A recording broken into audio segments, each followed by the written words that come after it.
Coucou les Scandis, on se retrouve aujourd'hui dans une nouvelle vidéo pour parler du procès de Puff Daddy.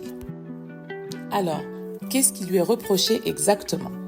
Le ministère public affirme que Diddy aurait exploité son empire musical et sa notoriété pendant plus de 2 décennies pour organiser des événements appelés freak-off, des soirées où des femmes, souvent sous l'influence de drogue, étaient contraintes à des actes sexuels, parfois avec des travailleurs du sexe masculin et surtout filmés à leur insu. Ces enregistrements auraient été utilisés pour du chantage ou pour son plaisir personnel. En 1993, Diddy fonde le label Bad Boy Records qu'on ne présente plus. Et il a propulsé des artistes majeurs comme Notorious Big et Mary J. Blige, consolidant sa position dans l'industrie musicale. Parallèlement, il a développé des marques de vêtements, des chaînes de restaurants et des partenariats dans l'industrie de l'alcool, amassant une fortune estimée à plusieurs centaines de millions de dollars.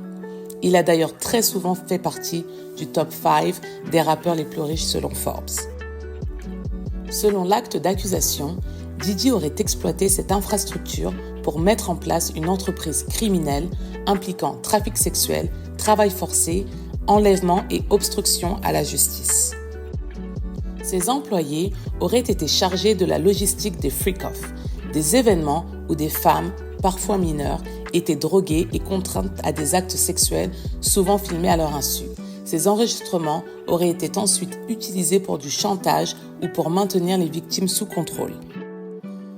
Les employés de Diddy auraient joué un rôle clé en organisant les déplacements des victimes, en réservant les lieux des événements et en fournissant les substances utilisées pour droguer les participantes. Des perquisitions menées dans ces résidences de Miami et Los Angeles ont permis la saisie d'armes, dont des fusils semi-automatiques AR-15, suggérant une préparation logistique importante. La notoriété de Diddy dans le monde du divertissement aurait servi de façade pour attirer des victimes sous prétexte de collaboration professionnelle ou de relations amoureuses. Des célébrités comme Usher ont témoigné de l'atmosphère particulière régnant dans l'entourage de Combs, évoquant des situations où des comportements sexuels explicites étaient monnaie courante lors de soirées privées. On en a déjà parlé dans une autre vidéo, l'affaire a éclaté en 2023 quand Cassie, l'ex de Diddy, a déposé une plainte contre ce dernier.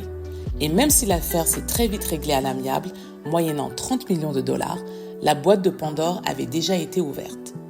L'une des preuves clés de cette affaire est une vidéo de 2016 montrant Diddy en train d'agresser physiquement son ex-compagne Cassie dans un hôtel de Los Angeles. Cette dernière devrait d'ailleurs témoigner lors du procès aux côtés d'autres victimes présumées et d'anciens employés. Qu'en est-il du procès? La sélection du jury a débuté le 5 mai avec l'objectif de constituer un panel de 12 jurés et 6 suppléants. Au vu de la médiatisation de l'affaire, il est très difficile de trouver des jurés qui soient totalement neutres.